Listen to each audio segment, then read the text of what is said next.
তীব্র গতিতে আসা একটি গাড়ি হঠাৎ যুবরাজকে ধাক্কা মারে, কিন্তু অবিশ্বাস্য দক্ষতায় যুবরাজ নিজেকে বাঁচিয়ে নেয়। আশেপাশে দাঁড়িয়ে থাকা লোকেরা চোখ বড় করে সব দেখছিল, আর তার সাহসিকতা দেখে সবাই খুশি হয়ে ওঠে। ঠিক তখনই গাড়ির দরজা খুলে এক অপূর্ব সুন্দরী নারী বেরিয়ে আসে। সে সোজা যুবরাজের কাছে এসে বলে, তোমার মতন লোকেরা তো এত দামি গাড়ি কখনো দেখনি। যুবরাজ ঠান্ডা গলায় উত্তর দেয়, সস্তা গাড়ি তো আমি দেখি না, বলেই সে নিজের স্কুটিতে উঠে চলে যায়। এই দৃশ্য দেখে গাড়ি থেকে নেমে আসা আর এক মেয়ে মানা বলল, ছাড়ুন মালকিন, ওর কথায় মন খারাপ করবেন না, রাস্তায় এমন ছাপরি অনেক দেখবেন। নিশা নামের ওই প্রথম মেয়েটা হঠাৎ বলল, এটা তো হট একটা ছেলে, এর অহংকার আমিই ভাঙবো। এরপর যুবরাজ কলেজে পৌঁছায়।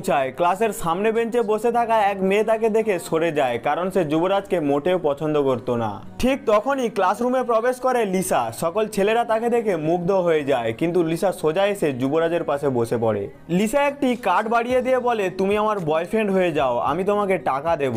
যুবরাজ সরাসরি না বলে দেয়। লিসা তখন তার ব্যাগ থেকে একটি পিস্তল বের করতে যায়। পিস্তল দেখে যুবরাজ ভয় পেয়ে যায় এবং কার্ডটি নিয়ে নেয়। পাশ থেকে যুবরাজের বন্ধু বলে ওঠে, এত সুন্দর একটা মেয়ে তোকে প্রস্তাব দিচ্ছে আর তুই না করলি, যা দারুণ একটা সময় কাটিয়ে আয়।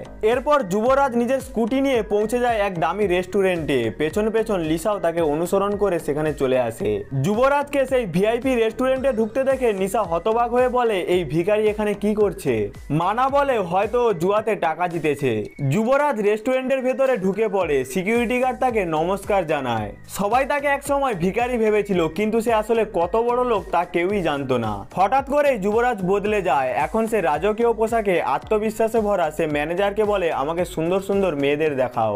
ম্যানেজার প্রথমে এক মেয়েকে দেখে বলে, এটা রিয়া, বিএমডাব্লিউ ওয়ালা চাচার মেয়ে, ওর রূপের প্রশংসায় শহর মাতোয়ারা। কিন্তু যুবরাজ তেমন আগ্রহ দেখায় না। ম্যানেজার এবার আর একজনকে দেখিয়ে বলে, এটা মুকেশ আম্বানির মেয়ে, ওর বাবার আছে দামি দামি গাড়ি, বিশাল জাহাজ আর অগন্তি টাকা।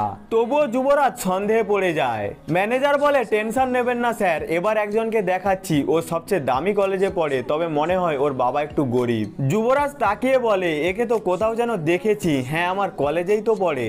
ম্যানেজার অবাক হয়ে বলে, আপনিও তো সবচেয়ে দামি কলেজেই পড়েন স্যার।